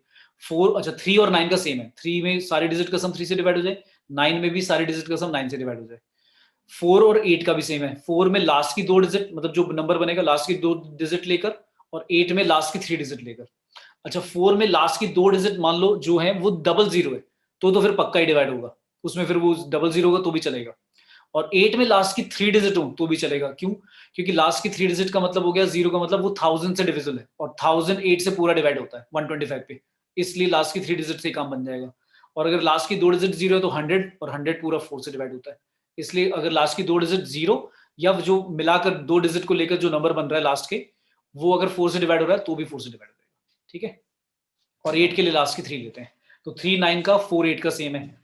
6 के लिए क्या है, 2 और 3 दोनों से डिवाइड होना चाहिए। 7 वाले का बड़ा लाइक कॉम्प्लिकेटेड है कि लास्ट की 2 डिजिट लेकर वो डबल करके माइनस करते रहो, वो नहीं देंगे, ऐसा कॉम्प्लेक्स नहीं आएगा। 11 में तुम्हें पता होगा मैंने बताया था ऑड जो प्लेसेस पर डिजिट है उनका सम, और जो इवन प्लेसेस पे डिजिट है उनका सम, उनका फिर डिफरेंस करने पर जो सम्स का डिफरेंस आएगा वो या तो 0 आ जाए या 11 का कोई मल्टीपल आ जाए, ठीक है भाई। Yes, sir. Yes, sir. चलो एक क्वेश्चन थोड़ा दिमाग लगाना है इसमें भी। 4 fair dice are rolled and find the probability that highest number obtained, मतलब जो चारों बार में highest number obtained is 4। Question है कि 4 डाई रोल कर दिए और अब कह रहा है कि प्रोबेबिलिटी फाइंड करो कि जो सबसे हाईएस्ट नंबर हो वो 4 ही हो। अब सबसे हाईएस्ट नंबर 4 का मतलब क्या है भाई, इसमें तो रिपीटेशन भी हो सकता है, ऐसा भी हो सकता है कि चारों पे 4 आ जाए, ऐसा भी हो सकता है कि 3 पे 4 आए और एक पर कोई 1 2 3 में से कुछ आ जाए, 2 पे 4 आ जाए, किसी भी 2 पे 4 आ जाए और बाकियों पे 1 2 3 में से कुछ आ जाए, और 1 पे 4 आए और बाकियों में से तीनों पर 1 2 3 में से कुछ नंबर आता है। पर ऐसा नहीं होना चाहिए कि चारों में से किसी पर भी 5 आ गया और किसी पर भी 6 आ गया, ये नहीं होना चाहिए। और ये भी पक्का है कि कम से कम एक 4 भी होना चाहिए, जैसे मैंने बोला कि एक 4 हो सकता है, 2 3 और 4, तो ये है इसका मतलब। अब इस बात को कैसे सोचें, पहले तो टोटल आउटकम्स बता दो कितने होंगे भाई, वो तो इजी है। 1 to 9 पावर 4 टोटल भाई आउटकम होंगे 6 की पावर 4 नहीं होगा क्या भाई? पहले डाई पर 6 में से कुछ भी आ जाएगी डिजिट, सेकंड पे भी, Yes, थर्ड sir, पे भी, 1 फोर्थ पे भी है ना भाई, वो एक्सपेरिमेंट वाला लॉजिक है ना। डाई में 6 के आर चलता है, क्वाइन में 2 के आर चलता है, तो टोटल आउटकम कितना होगा 6 के आर 4, इसको छोड़ दो, सॉल्व नहीं कर रहा, 260 into 6 होता है 1296, चलो मैंने लिख दिया, ये आ गया टोटल। अब बताना है आपको फेवरेबल आउटकम्स कितने होंगे। अब फेवरेबल आउटकम के लिए थोड़ा सा दिमाग लगाना पड़ेगा कि कैसे समझे। अब सोच देखो, काउंट करेंगे, बहुत सारे केसेस हो जाएंगे यार ये तो, क्योंकि 1296 में से अगर 4 हाईएस्ट बनाना है तो उसके तो बहुत सारे आउटकम्स हो जाएंगे। अगर मैं ऐसे काउंटिंग करने बैठ गया एक एक करके तो मुश्किल हो जाएगा, तो थोड़ा सा कुछ ऑल्टरनेट तरीका लगाएं। क्या लगाएं? जब 5 और 6 को नहीं रखना है ना भाई, 1 2 3 4 5 6 को तो रखना ही नहीं है उन चार में, तो इनको तो गायब ही करो, हटाओ यहाँ से कि भाई 5 6 तो होना ही नहीं चाहिए, तो इन चार में से ही इधर उधर करने हैं। तो अब मान लो मैं 4 डाई पर 1 2 3 4 में से कहता हूँ कि क्या क्या आ सकता है, मतलब कितने आउटकम बन सकते हैं। तो इन चारों में से अगर मैं लेता हूँ चारों डाई पर, तो पहले पर चलो 4, फिर नेक्स्ट पर रिपीटेशन अलाउड है 4 और 4 और 4, तो मेरे टोटल केस आउटकम्स कितने आ जाएंगे। अगर मैं सिर्फ 1 2 3 4 से पॉसिबिलिटीज बना रहा हूँ मैं, कि अगर एक ऐसा डाई है जिसमें सिर्फ 4 फेसेस हैं और उन 4 फेसेस में 1 2 3 4 लिखा हुआ है, तो कितने आ जाएंगे, कितने आउटकम्स बनेंगे। तो 4 की और 4 यानी कि कितना आ जाएगा 256, 16 16 जा 256। लेकिन इसमें हमने एक्स्ट्रा काउंटिंग कर ली। कौन से काउंटिंग एक्स्ट्रा कर ली? इनमें वो भी आए होंगे 1 2 3 3, 1 2 2 3 ऐसे वाला भी आया होगा, मतलब जिसमें एक भी 4 नहीं आया है ना। ये बात समझ आ रही है? ये बात समझ आ रही है कि इन 256 में वो वाले आउटकम भी हैं, मतलब इसमें एक ऐसा आउटकम भी होगा 1 1 2 2 ऐसा भी आउटकम है, इसमें ये वाला भी आउटकम है 1 2 3 2 3 3 3 1 2 ऐसे आउटकम भी होंगे। ये बात क्लियर हो रही? तो इनको भी क्या करना है मुझे, इनको भी माइनस करना है इसमें से। अब इनको मैं इंडिविजुअली फिर वो दोबारा काउंटिंग नहीं कर पाऊंगा, ये तो बहुत सारे बन जाएंगे ये भी। तो फिर क्या करूं? अब एक काम करता हूं, ये मैंने क्या करा 1 2 3 4 लेकर बना दिया ना 256। अब मैं क्या करता हूं, सिर्फ 1 2 3 से बनाता हूं, 1 2 और 3। एक डाई ऐसा लिया जिसमें 3 ही फेस हैं इस बारी, मतलब ट्राइंगल्स है, तो उसमें ट्राइंगुलर लाइक 3 फेसेस हैं, और मैंने क्या करा उसको थ्रो करा, और 1 2 3 करके कुछ भी आता है 4 बार करा, तो क्या क्या हो सकता है 3 into 3 into 3 into 3 है ना, 81 है ना। तो ये 81 आउटकम ऐसे होंगे, जो मैं कह रहा था काउंटिंग करना मुश्किल है, तो ये 81 आउटकम ऐसे होंगे जिसमें एक भी 4 नहीं आया होगा, मतलब 5 6 तो आया ही नहीं होगा, लेकिन 4 भी नहीं आया होगा, सिर्फ 1 2 3 से ही बन रहे होंगे, मतलब चारों जो डाई हैं उन चारों डाई पर 1 2 और 3 में से कुछ आ रहा होगा बार बार, तो वो 81 होंगे। तो 256 में से इसको क्या करना होगा, सोचो क्या कर दें? सब्ट्रैक्ट। लॉजिकली बेटा समझ में आया सभी को? क्या कर दिया मैंने? Yes, sir sir. रिपीट करना। ठीक है, तो हाँ देखो स्टार्टिंग से सबसे पहले तो समझ में आ गया कि भाई टोटल आउटकम्स जो होंगे, 4 डाई को आप थ्रो करोगे तो 6 और 4 आएगा, 6 फेसेस हैं, तो 1 2 9 6 पॉसिबल आउटकम्स हो सकते हैं। फिर क्वेश्चन पूछा गया था कि जो 4 डाई हम फेड डाई थ्रो करें उनमें से हाईएस्ट नंबर ऑब्टेन क्या हो, 4। हाईएस्ट नंबर ऑब्टेन 4 का मतलब ये हो गया कम से कम एक 4 हो, ये कंफर्म है, और 5 और 6 में से भी कोई ना हो, ये मतलब है इसका, है ना।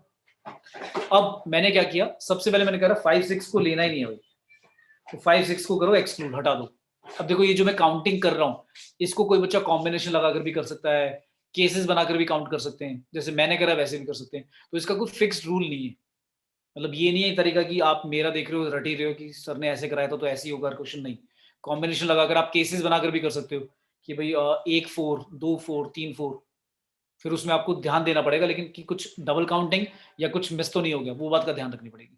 तो मैंने क्या किया, सिंपल तरीका कि भाई बहुत सारे आउटकम्स हैं, तो मैंने सिंपल सा लॉजिक ये लगाया कि भाई 5 और 6 को तो हटाओ सबसे पहले, तो उन 4 जो डाई हैं, जो उन डाई पर नंबर आएगा वो 1 2 3 4 में से आना चाहिए। मैंने 4 भी ले लिया और 1 और 2 3 भी ले लिया, वो उन चारों से कितने आउटकम बन सकते हैं टोटल 4 into 4 into 4 into 4, भाई 1 2 3 4 में से कुछ भी आ जाएगा पहले पर, फिर नेक्स्ट पर भी 1 2 3 4 में से कुछ भी आ जाएगा, फिर नेक्स्ट पर भी और फिर नेक्स्ट पर भी, टोटल 256 है। फिर मेरे दिमाग में आया इन 256 में वो वाले भी होंगे जिनमें कभी 4 आया ही नहीं होगा, तो वो भी मैं काउंट कर सकता हूँ। कैसे? बहुत इजीली, सिर्फ 1 2 3 रखकर कि पहले डाई पर भी 1 2 3 में से कुछ आ गया, दूसरे पर भी, तीसरे पर भी, चौथे पर भी, वो कितने हो गए 81।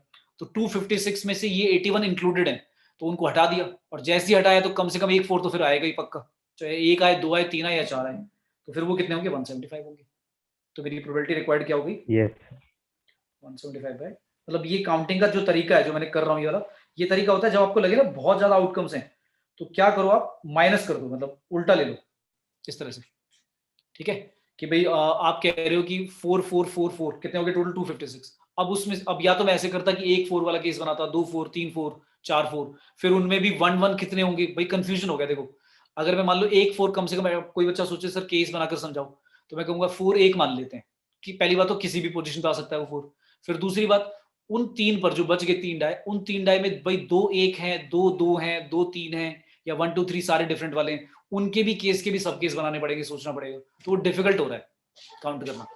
तो आपको काउंटिंग ऐसी रखनी है, मतलब कभी भी जैसा क्वेश्चन आता है तो आप अपनी काउंटिंग को सोचो कि अगर आप काउंट कर रहे हो और आपकी काउंटिंग में ऐसा हो रहा है कि यार बड़े अजीब से रैंडम केसेस आ रहे हैं बहुत सारे, तो आपकी स्ट्रेटेजी मतलब काउंट करने की रॉन्ग है, उसको चेंज करो। मतलब क्या बात समझ में आई? नहीं तो क्या होगा, टाइम वेस्ट होगा, और अगर काउंट करने बैठ भी गए तो फिर कुछ ना कुछ तो पक्का मिस कर दोगे या डबल काउंट कर लोगे पक्का, और वो समझ में भी नहीं आएगा, मतलब क्योंकि मिस हो जाता है माइंड से कि ये वाला केस भी तो हो सकता था, तो वो वाला केस हम काउंट भी नहीं करेंगे, मिस हो जाएगा। तो आपको काउंटिंग, मतलब अगर लग रहा है कि काउंटिंग करने में बहुत लेंथी प्रोसेस जा रहा है या बहुत सारे आउटकम्स लेने पड़ रहे हैं, केसेस बनाने पड़ रहे हैं, तो उसको अवॉइड करके दूसरा रास्ता सोचो। ठीक है, आया समझ में? Next, find the probability that और randomly chosen 3-digit number has exactly 3 factors। ये मैं कह रहा हूं कि 3 डिजिट का एक नंबर लिया हमने, कोई भी 3 डिजिट का नंबर, कहां से स्टार्ट होगा, 100 से स्टार्ट होगा, कहां तक होगा, यहां तक होगा। तो पहले तो मुझे बता दो ये है कितने, टोटल आउटकम्स कितने हैं भाई। इन 3 डिजिट नंबर में से कोई भी एक नंबर को चूज करा है, फिर बाद में देखते हैं क्या कह रहा है। तो पहले टोटल आउटकम बता दो, चूज करने के कितने तरीके, कितने नंबर हैं ऐसे 3 डिजिट के टोटल कितने नंबर है, 100 से लेकर 999 तक कितने हैं भाई।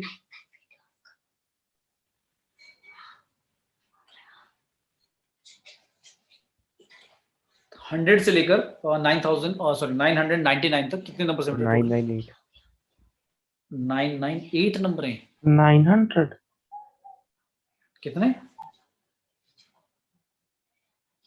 900 नहीं है, मैंने बताया था यार तुम्हें काउंटिंग करने का तरीका, मैंने कहा था लास्ट सबसे आगे वाले में से पीछे वाला माइनस कर दो, सबसे पहले वाला और +1 कर दो, याद है? yes याद है, बताया था काउंटिंग में, बता रहा था मैं कि बिटवीन वाला काउंटिंग और एक फ्रॉम वाला काउंटिंग, भाई ये याद रखना है।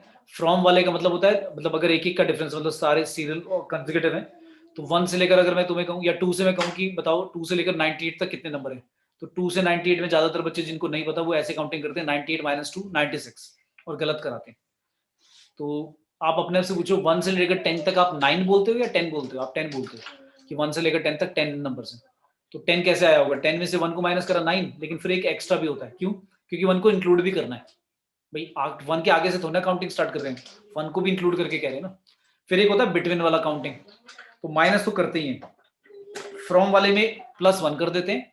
बिटवीन अगर होता, बिटवीन अगर मैं बोलता कि 100 से लेकर 999 तक के बीच में काउंट करो, मतलब 101 से काउंट करो और लास्ट 998 तक काउंट करो, तो फिर कितने हो जाते? फिर -1 कर देते हैं, मतलब 999 -100 और एक और -1 कर देते हैं। -1 इसलिए कर देते हैं क्योंकि अब 2 कम हो गए, 2 कम इसलिए हो गए क्योंकि पहले वाला और लास्ट वाला काउंट को भी नहीं, उसको भी काउंट नहीं करना। समझना है? तो ये मैंने पहले भी बताया था, ये याद रखो, नहीं तो गड़बड़ करके आओगे कहीं ना कहीं क्वेश्चन में आ गया तो। ठीक है, तो टोटल नंबर कितने हैं भाई, 900 है। ठीक है, तो पहली बात तो टोटल आउटकम काउंट करना आना चाहिए, तो इजी होता है। ठीक है, टोटल आउटकम पता लग गया 900 है। अब क्वेश्चन पढ़ो, वो क्या कह रहा है, वो कह रहा है प्रोबेबिलिटी फाइंड करो कि इनमें से 900 में से कोई चूज करा होगा एक नंबर, तो फेवरेबल आउटकम्स निकालने, फेवरेबल आउटकम्स निकालने, जिसके लिए क्वेश्चन क्या बोला हुआ है, exactly the 3 digit number has exactly 3 he factor हो। भाई 2 फैक्टर अगर एग्जैक्टली होते हैं तो उसको तो प्राइम बोलते हैं, है ना। अच्छा, तो प्राइम तो काउंट करने का कोई तरीका भी नहीं होता वैसे, प्राइम में तो भाई देखना पड़ता है कि भाई कितने इसके फैक्टर्स हैं, तो इतने ज्यादा नंबर लाइक 999 तक जा रहा है, तो 100 तक तो चलो मैं प्राइम काउंट कर लूंगा, 200 तक भी प्राइम काउंट कर लूंगा सोच सोच के। तो अब इसका कैसे करूंगा, 999 तक है, तो ये प्राइम नहीं बोल रहा, ये तो बोल रहा है 3 फैक्टर होने चाहिए एग्जैक्टली। तो 3 फैक्टर एग्जैक्टली मतलब कॉम्पोजिट तो है, बट 3 से ज्यादा भी नहीं होने चाहिए। मतलब जैसे मैंने ले लिया 102, तो 102 का भाई एक तो 1 हो जाएगा, पक्का ही होगा 1, एक 102 हो जाएगा और एक 2 हो जाएगा, और 3 होगा क्या, हाँ 3 भी हो जाएगा, तो ये भी नहीं होगा वही काउंट। तो एग्जैक्टली 3 फैक्टर होने चाहिए। तो एग्जैक्टली 3 फैक्टर के लिए सोचो कैसे नंबर सोचने पड़ेंगे। प्राइम नंबर जो होते हैं उनके एग्जैक्टली 2 होते हैं, तो एग्जैक्टली 3 वाला कौन कैसे समझे, मतलब अब मैं इंडिविजुअल काउंटिंग तो मैं कर ही नहीं सकता, मतलब कोई ना कोई तरीका ही होगा, तो थोड़ा सा सोचना पड़ेगा। कोई एक नंबर ऐसा बताओ मुझे जल्दी से, 100 के बाद कोई एक ऐसा नंबर जिसके 3 ही एग्जैक्टली फैक्टर है। अच्छा चलो 100 ये छोड़ देते हैं, कोई भी एक ऐसा नंबर बताओ, कोई भी एक ऐसा नंबर बताओ जिसके एग्जैक्टली 3 फैक्टर हो, कोई भी एक नंबर कहीं से भी बता दो, 1 डिजिट 2 डिजिट, ताकि थोड़ा सा कॉन्सेप्ट समझ में आएगा। क्योंकि अब हम ऐसे तो रिलेट नहीं कर पा रहे भाई 101 102 कितने देखें, समझ में भी नहीं आ रहा। प्राइम नंबर जो होगा उसके 2 फैक्टर होंगे, जो प्राइम नहीं है उसके देखने पड़ेंगे भाई 2 है 3 है या 3 से ज्यादा हो गए। तो कोई भी एक नंबर बता दो, छोड़ दो 3 डिजिट नंबर, कोई भी 2 डिजिट 1 डिजिट नंबर कोई भी सर बता दो। 49। हाँ 49, वेरी गुड। 49 के भाई एक फैक्टर 1 होगा, एक 7 होगा और एक 49 होगा। बहुत अच्छे, एक और बता दो, तुम्हें खुद समझ में आ जाएगा। बहुत अच्छे, वेरी गुड। 49 बता दिया तुमने, 49 बिल्कुल ठीक है भाई, 3 ही फैक्टर है इनसे। कोई एक और नंबर बता दो, उसके बाद मुझे बताने की जरूरत नहीं पड़ेगी। तो ऐसे वाले क्वेश्चन में ना थोड़ा सा लाइक ऐसे एग्जांपल लेके क्रिएट करना पड़ता है कि भाई फॉर्मूला क्या है, क्योंकि मैं एक फॉर्मूला तो लिखवा दूंगा तुम्हें अभी। 25। वेरी गुड, बहुत अच्छे। तो अब कुछ इन दोनों नंबर को देख के तुम्हें समझ में आ रहा है, कुछ हिंट मिला कि यार ये कैसे नंबर्स हैं? Sir perfect square. हाँ अब तुम्हें दो दिख गए भाई, परफेक्ट स्क्वायर है, लेकिन आपको लग रहा है शायद मैंने गलत कर रहा हूँ, तो एक और परफेक्ट स्क्वायर ले लो कोई भी, 36, उसके देखना कितने आते हैं। अच्छा 36 नहीं, हाँ 36 लिया, चलो अब 36 के तो बहुत ज्यादा आ जाएंगे, देखना है ना। तो परफेक्ट स्क्वायर ही जरूरी नहीं है, परफेक्ट स्क्वायर तो है ये बात तो सच है, पर सिर्फ परफेक्ट स्क्वायर के साथ मतलब ये कंडीशन नहीं बनेगी, क्योंकि अभी 36 मैंने लिया तो गड़बड़ हो रहा है। तो परफेक्ट स्क्वायर के साथ कुछ एक और कंडीशन बनानी पड़ेगी। तो अब 25 और 49 में ऐसा क्या है जो 36 से अलग है दोनों? अब ऐसे सोचो। सर ओड है। हाँ, कि odd prime odd perfect square बन रहे हैं ना। यस। अच्छा ऑड में एक और ले लूं, ये बात भी सच है, देख लेते हैं इस बात को भी। 9। सर नहीं बन रहे। हाँ, नहीं बन रहा। 9 81 का 3 से भी और है, 9 से भी और है, 81 से भी और है, 1 से भी और है। अच्छा ये किसका स्क्वायर है? 5 का। ये किसका स्क्वायर है? 7 का। ये किसका स्क्वायर है? 6 का। अब दिख रहा है फर्क? सर प्राइम नंबर का स्क्वायर। हाँ देखा, मैं ये बोलना नहीं चाह रहा था, मैं फॉर्मूला लिखवाना नहीं चाह रहा था, क्योंकि देखो फॉर्मूला लिखवा तो दूंगा मैं, कितने फॉर्मूला लिखवाऊंगा। तो ये ऐसे पैटर्न देखकर हमने समझा भाई यार ये हो क्या रहा है, कि स्क्वायर तो लिया, स्क्वायर में फेल हो गया, वो 36 में फेल हो गया, मतलब कुछ और सोचना है। मतलब तरीका तो हमने सही लगाया था, स्क्वायर वाला थिंग वाली है, मतलब जो स्क्वायर वाली लॉजिक था वो तो है, पर जब ऐसा लिखा 5 स्क्वायर 7 स्क्वायर 6 स्क्वायर, अब साफ दिख रहा है भाई ये तो प्राइम ही है। ऑड तो है पर ऑड भी नहीं, ऑड प्राइम ऑड, ठीक है, क्लियर है। जैसे 9 का स्क्वायर है, जैसे अभी किसी ने बोला था अभी बीच में कि किसी बच्चे ने पहले बोला शायद सर ऑड वाले का स्क्वायर चल रहा है, तो ऑड वाले का स्क्वायर 9 का स्क्वायर करा 81, तो उस बच्चे ने अभी बोला था कि 81 में तो बहुत ज्यादा हो जाएंगे फैक्टर, तो ये ऑड का भी स्क्वायर वाला लॉजिक नहीं है। फिर थोड़ा सा और गौर से देखा तो समझ में आया कि 5 और 7 ही तो प्राइम के स्क्वायर चल रहे हैं। अब एक और देख लेते हैं बस क्रॉस चेक करने के लिए, 11 का स्क्वायर, बस 1 11 और 121, हाँ भाई और कोई नहीं होता, खत्म हो गया कुछ, ठीक है। अच्छा ये तो पता लग गया। अब लेकिन परफेक्ट स्क्वायर ऑड मतलब प्राइम नंबर के परफेक्ट स्क्वायर कहाँ तक काउंट करोगे भाई? 999 तक, 100 से लेकर, तो 100 के बाद कौन सा आएगा पहला स्क्वायर? 100 के बाद, 100 के बाद किसका स्क्वायर आएगा? 11 का। 11 का स्क्वायर चलेगा, ठीक है। फिर 12 का नहीं चलेगा, 12 का नहीं चलेगा, फिर 13 का चलेगा, फिर 17 का चलेगा, फिर 19 का चलेगा, 23 का चलेगा, 27 का नहीं चलेगा, 29 का चलेगा, और 29 का स्क्वायर तो 900 से कम ही होता है, अभी हमें तो 999 तक जाना है। तो 29 के बाद नेक्स्ट प्राइम नंबर आता है 31, 31 का स्क्वायर आएगा 999 से कम आएगा, ठीक है। 31 के बाद 32 जो होगा वो 1024 हो जाएगा, 32 का स्क्वायर, ये तो बड़ा हो गया, तो इसका मतलब बस यहीं तक रुकना है ना। तो कितने नंबर है? 1 2 3 4 5 6 7, समझ में आ गया भाई सभी को?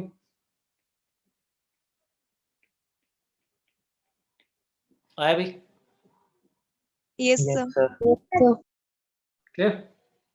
ठीक है भाई, यस। ठीक है। तो बेटा लाइक जैसे मैं एक समझा रहा हूँ, जैसे मैंने अभी बताया ना काउंटिंग कई बार क्या होता है, जैसे इसमें कोई प्रोबेबिलिटी का फॉर्मूला भी लग रहा, ये तो मतलब ऐसा हो गया कि इस क्वेश्चन को मैं परमुटेशन कॉम्बिनेशन में डाल सकता हूँ कि बताओ ऐसे कितने होते हैं, क्योंकि प्रोबेबिलिटी तो फिर निकल ही जाएगी, टोटल आउटकम्स नीचे लिखना है, फेवरेबल आउटकम ऊपर लिखना है।